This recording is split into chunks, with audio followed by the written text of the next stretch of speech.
Готови ли сте заедно да полетим над Плиска, първата столица на България и люлката на днешната българска държава? От основаването на българската държава през 681 година от хан Аспарух до 893 година, Плиска е освен столица, тя е един от най-големите и богати градове в Европа и света. Тя е забележителна с архитектурата си, която българите носят от своите предишни населения.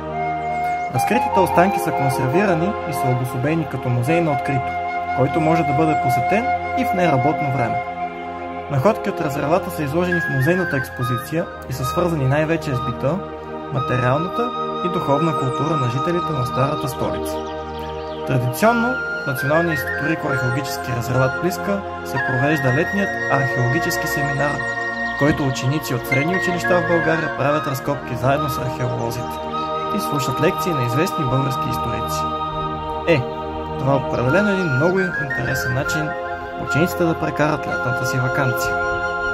А за нас възрастните е чудесен повод да научим повече за историята на родината ни.